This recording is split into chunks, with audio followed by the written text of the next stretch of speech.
Praise God mga kapatid at salamat sa ating Panginoon. Muli po akong magbabahagi ng salita ng Panginoon at tunay po na napakabuti po ng ating Diyos. At sabi nga ay pinagpala ng Panginoon ng bawat isa at salamat muli sa pagkakataon na binigay ng Panginoon na makapagbahagi po. Praise God, purihin po natin. Palakpakan muna natin ang Lord. Bago po ako magbahagi ay tayo po ay nasa ika-35 ng yugto ng ating 40-day prayer and 23 fasting for the nation. Salamat po sa Panginoong Diyos na ang tema po ay my unforgettable experience in witnessing for Christ. Purihin po ang ating Panginoon Diyos. Tunay naman po talaga na ang kapangyarihan ng Diyos ay yan ang hindi mo makakalimutan na naranasan sa Panginoong Hesukristo. Bago po ako po magbahagi ng aking unforgettable na witness ko yung kapangyarihan ng Panginoong Jesus, basahin po muna natin ang salita niya na matatagpuan po sa Santiago 4 talata 14 hanggang 16. Yan. Ang sabi po sa Santiago 5 talata 14 hanggang 16. May sakit ba ang sino man sa inyo? Ipatawag ninyo ang matatandang pinuno ng iglesia upang ipanalangin siya at pahiran ng langis sa pangalan ng Panginoon. Pagagalingin ng Diyos ang may sakit dahil sa panalangin may pananampalataya. Palalakasin siyang muli ng Panginoon at kung siya'y nagkasala, patatawarin siya sa kanyang mga kasalanan. Kaya nga, ipagtapat ninyo sa inyong mga kapatid ang inyong mga kasalanan at ipapanalangin ninyo ang isa't isa upang kayo gumaling. Malaki ang nagagawa ng panalangin ng taong matuwid. Amen po. Tayo muna po yung manalangin mga kapatid. Hallelujah Lord. Salamat po Panginoon sa kabutihan Panginoon. Salamat po Diyos sa kadakilaan mo. Salamat po muli Panginoon sa pagkakataon na ito na ako po ay magbabahagi ng unforgettable experience na na-witness ko sa kapangyarihan mo Panginoong Jesus. Salamat po Ama, napakabuti mo at daluyan kami ng hisaga ng karunungan at patuloy na lukuban ng iyong banal na dugo Panginoong Jesus. Turuan ako ng iyong banal na espiritu, itago niyo po ako sa inyong likuran. Marami pong salamat sa pangalan ng Panginoong Jesus. Amen, amen. Ang ibabahagi ko po na unforgettable na experience, na witness ko sa Panginoon ay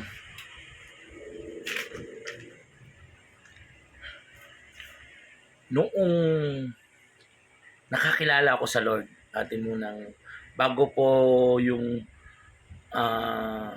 ngayon na bilang isang lingkod ng Panginoon.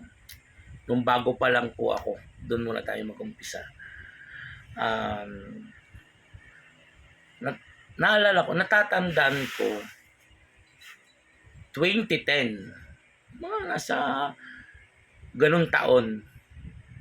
Bago pa lang ako, parang wala pang lalim na relasyon sa Diyos. At attend lang. Ah, minsan pag gusto lamang. At ang experience ko sa Lord ay talagang grabe. Napapawaw ako sa kapangyarihan ng Panginoong Jesucristo. 2010, nagkaroon po ako kasi ng um, pagbaba ng potassium ng katawan ko. At nanghina po ako at hindi po maganda ang nangyari sa physical kong pangangatawan. Namayat po ako. At nagkaroon din po ako ng depression noong time na yon. Dahil nawala po as in lahat. Nag-back to zero po ako. At talagang grabe po ang nangyari sa buhay ko na kala ko po ay yun na po ang katapusan ko. Pero napakaganda po ng plano ng ating Diyos na makapangyarihan sa lahat.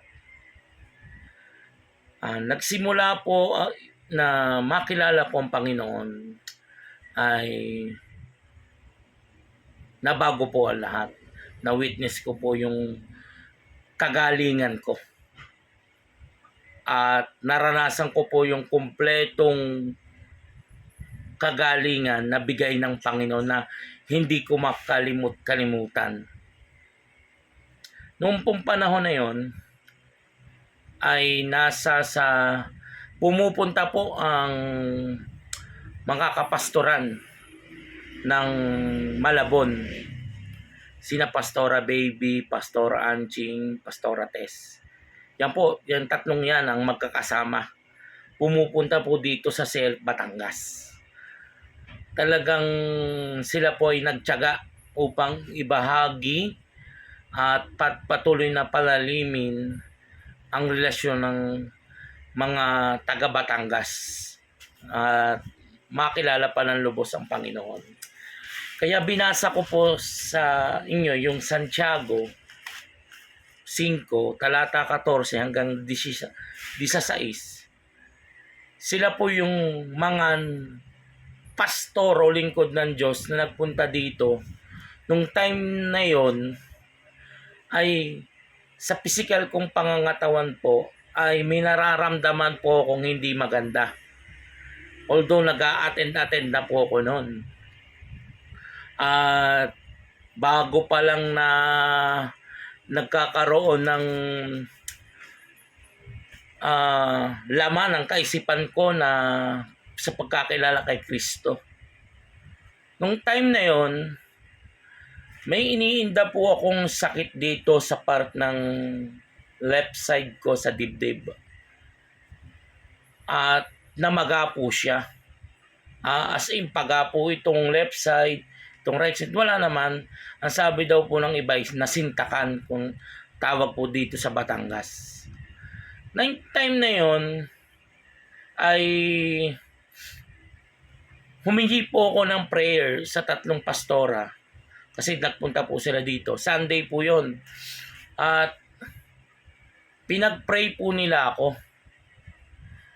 Noong time na ipinag-pray po nila ako, ay talagang na-experience ko ang kapangyarihan ng Diyos na talagang hindi ko makakalimut-limutan. At doon ako talaga umiyak. Naranasan ko na humagulhol talaga na sabi ko. Kasi noong time nung pinagpe-pray ako, biglang sumakit yung dibdib ko. May parang pumitik na hindi ako makahinga. Pero habang tumatagal ay gumiginhawa yung pakiramdam ko ng paghinga. Yung pala, sinasaayos ng Panginoong Jesucristo yung ugat sa parte ng dibdib ko na sumasakit. At doon naranasan ko yung kagalingan Talagang na-experience ko yung kapangyarihan ng Panginoong Jesucristo. Na talagang sabi ko, na-witness ko na ang Panginoong Jesucristo ay nagbibigay ng kagalingan hindi lang sa ibang tao kundi sa akin mismo. Namangha po ako noon. At talagang nakakilos po ako ng napaka maluwalhati ng time na yun. Hindi lang po yan. Una pa lang po yung naranasan ko. Nung nagkaroon po, pangalawa, nung nagkaroon ng youth camp, ang CLF, dito unang-unang camp ng CLF dito sa Batangas. Napakarami pong kabataan noon. At doon naranasan ko talaga kung ano yung naranasan ko na experience, na witness ko yung kapangyarihan ng Panginoong Jesucristo. Dito sa camp na ito, sumibol yung bagong Miguel. Tinilikuran ko lahat yung dati kong pagkatao, dati kong gawain, dati kong ginagawang mali. At talagang na-witness ko yung kumpletong kagalingan na galing sa Diyos. Naranasan ko talaga, mga kapatid. Nung time na nag-worship na, nagkakaroon ng worship, gabi yun. Sobrang init ng lugar kasi kumpul-kumpul kami. Ang dami namin, nakabataan. At doon ko na naranasan, kahit kumpul-kumpul na yun, nung nagpe-pray ng mga kapastoran, nagkakaroon na ng prayer for healing sa lahat ng nararamdaman. Sobrang lamig ng katawan ko mula ulo na simulan. Naranasan ko yung kilos ng Holy Spirit. Nasaksihan ko yung kapangyarihan ng Diyos. Wow, grabe, sabi ko. Talagang noong time na yun, nag-aalinlangan pa ako, ayaw kong tumalon, baka ako'y mahimatay, baka ako'y mapagod. Pero noong time na yon, talagang nasaksihan ko, naranasan ko ang kapangyarihan ng Panginoong Hesus. At doon, talagang humagululo ko ng iyak. Lord, thank you.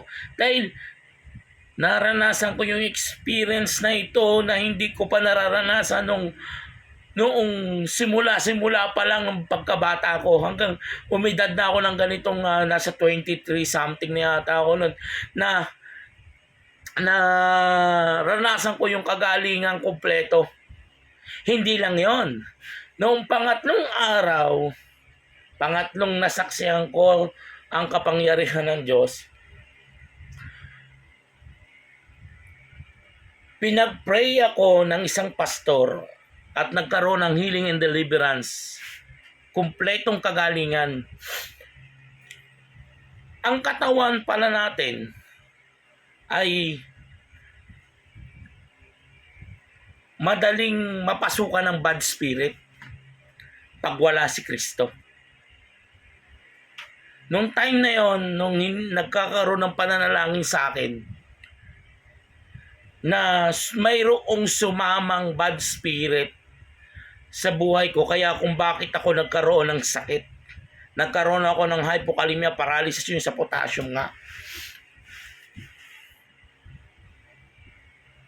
Yung katawan ko mayroong infirmity spirit noon. Yan ang yung nanginginig ka, nangangatal ka, nangihina ka. Yan ang gawa niyang kalaban. Nung time na pinagpipray ako ng pastor, sa taas pa ng bahay ni Tita Enes yun yung naranasan ko talaga yung magduduwal, nagre-release, inire-release yung inilagay ng kalaban sa katawan. At nung time na yon, binahiran ako ng langis ng kapangyarihan ng Diyos. Na-release ko yung nagpapasama sa loob ng katawan ko. Sumuka po ako ng dugo. At yung dugong yun ay napakasobrang itim. Hindi lang po yun. 3 beses napasok po ako ng dugong yun. At ang dugong yun, yun ang umaalipin sa katawan ko na masama, nagawa ng bad spirit. Na nadala ko pa po noong umuwi ako dito sa Batangas. Dahil nakadala pa ng katawan ko.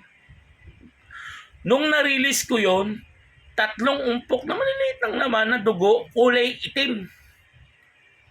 At yun ang spirito of infirmity na nagpaalila ng 1 taon sa akin. At nang ilang buwan pala lang sa akin, at talagang kamunti ko nang ikamatay. At time na yon, na-release lahat. Nasaksihan ko yung kapangyarihan ng Diyos, ng Panginoong Jesucristo sa buhay ko. Ako mismo sa sarili ko, talagang grabe yung ginawa ng Diyos para sa akin, na kailanman hindi ko makalimutan. Na witness ko talaga, saksi talaga ng sarili ko ng kagalingan na binigay ng Panginoon. Kaya naman nung time na yon, na ipangako ko sa Panginoong Jesucristo na ako'y maglilingkod sa Kanya. At gusto kong maranasan lalo pa yung ma-witness yung pagpapagaling niya sa mga may sakit, sa ibang tao. At sabi ko sa Panginoon, gamitin niya ako bilang instrumento. At time na yon, nagtuloy-tuloy po ako. Nag-aral po sa Bible School. Kahit sa nasa Bible School, ang dami ako na ranasang na witness na kapangyarihan talaga ng Panginoong Jesus na saksihan. Mayroon diyang anong ipinagpipray namin na sa Bible School, bigla lang ang bumubulagta. Talagang pinagaling ng Panginoon.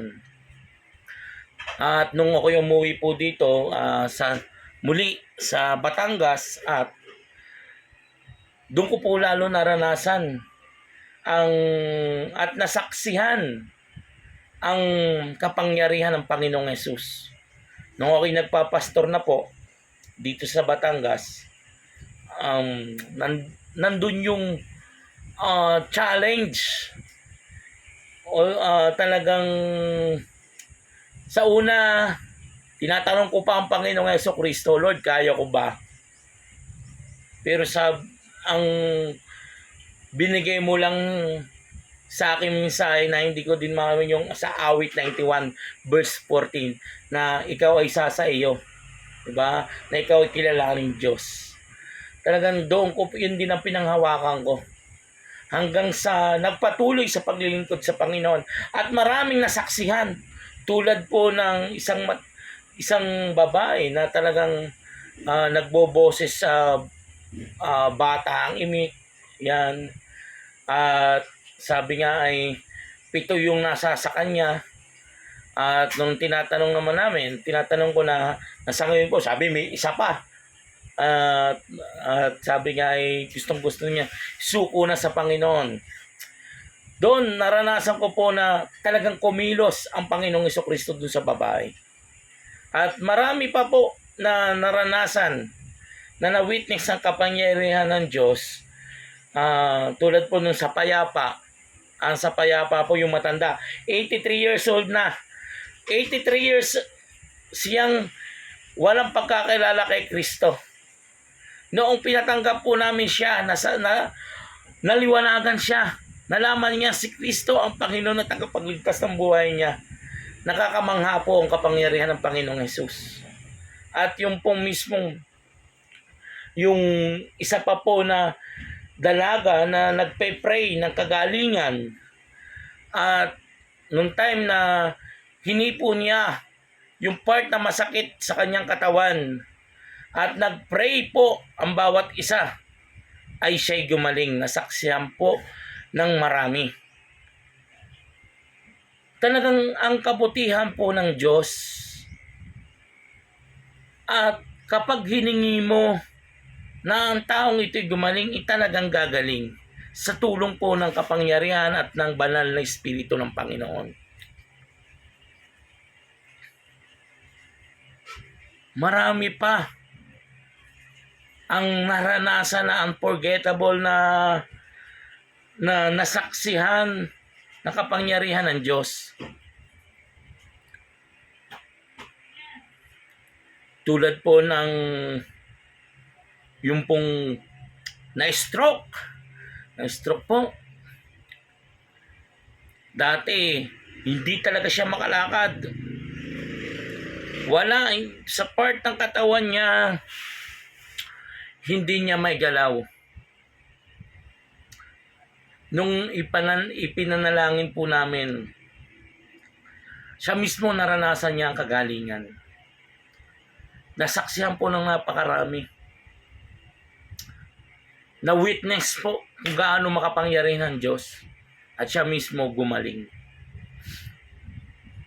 Pati po yung hindi lang sa physical, kundi emotional po.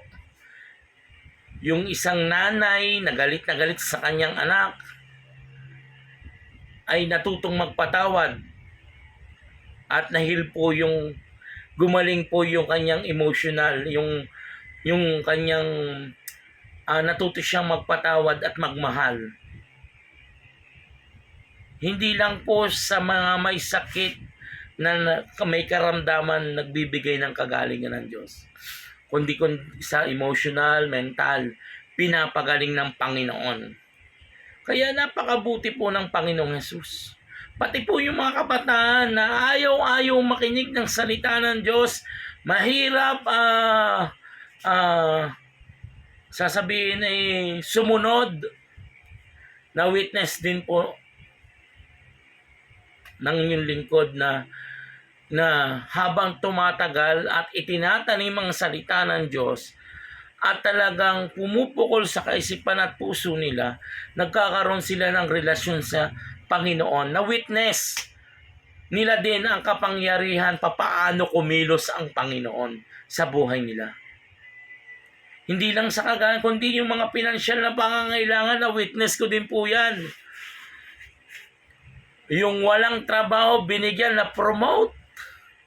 Yung simula lang po na yung isang tatay po ng Batangas,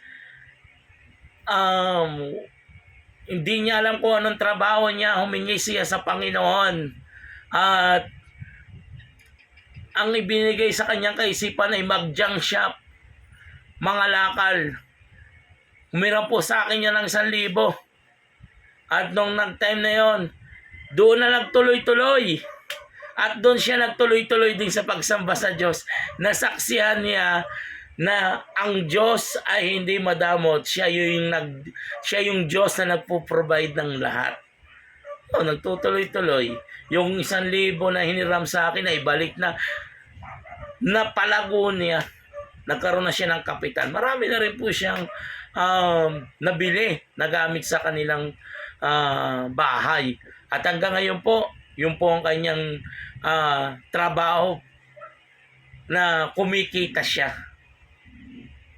At yung isa pa pong naranasan na witness ko po na nabago din po na isang lalaki. Noon nagkaroon po ng programa ang kapulisan, sipag program, na binago ang kanyang sarili. At nung ipinanalangin po siya, ay nabago po siya at totally surrender niya ang buhay niya sa Lord, na hindi na siya gagamit ng drugs. Hindi na siya magpapaalipin sa droga. Hanggang ngayon po, nagpapasalamat ako sa Panginoon. Siya na po mismo nagsasabing na ranasan niya na siya ay tinulungan ng Diyos. Na witness niya ang kapangyarihan ng Panginoon na siya ay mabago. Na siya ay tinulungan ng Panginoong Hesukristo. Yan po ngayon ay nagsumasamba sa Panginoon at talagang nagtutuloy-tuloy din. At siya po ay pinapagaling ng Panginoon sa lahat ng mga nararamdaman niyang sakit at talagang na-experience niya ang kapangyarihan ng Panginoon. Marami po, kung iisa-isahin po natin ay baka po abutin tayo ng mahabang oras. Ayun po, doon na lang po sa naranasan ko sa sarili ko, talagang grabe po ang ginawa ng Panginoon.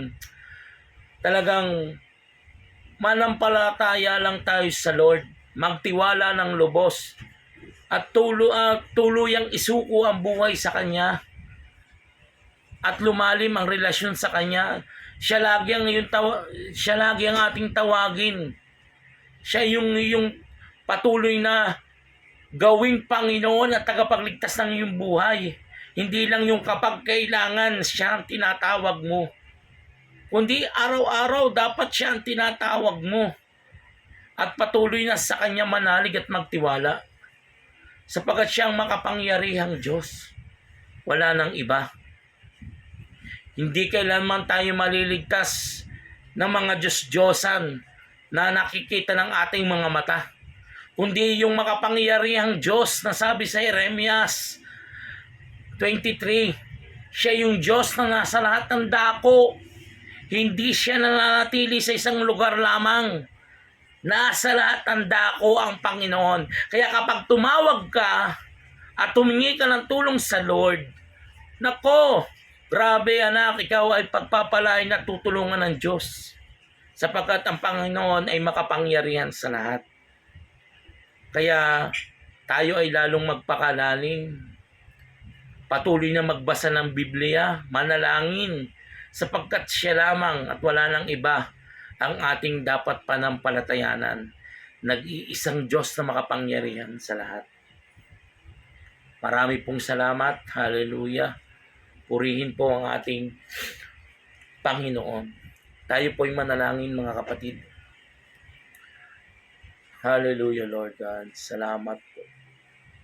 Napakabuti mong Diyos. Tapat po kayo, Panginoon. Ikaw ang Diyos na makapangyarihan sa lahat. Marami kaming naranasan na witness na nakapangyarihan mo. Marami ka nang ipinaranas din sa akin na nasaksihan ko ang kapangyarihan mo. Ako po mismo sa sarili ko, gumaling po ako sa kapangyarihan. Marami pong salamat, O Diyos. Sa gabing ito, Panginoon, panalangin ko. Patuloy kang maghari sa buong pamilya ng Selep. Maghari po kayo. Pangunahan niyo po palagi sa lahat ng mga Kristiyano na nagtitiwala at nananampalataya sa iyo, Panginoon. Patuloy kong dalangin, nakasihan niyo po ako palagi ng iyong banal na Espiritu. Na time na kapag may pinapanalangin, Panginoong Jesus, sila'y gagaling sa kapangyarihan mo. Itago niyo po ako palagi sa iyong likuran. Lord, maraming pong salamat. Pagpalain niyo po ang bawat isa. Sa pangalan ng Panginoong Jesus. Amen and amen. Purihin po ang ating Panginoon. Pagpalain po kayo. Tayo pong lahat ng ating Diyos na buhay. Kingdom blessings. Maraming pong salamat.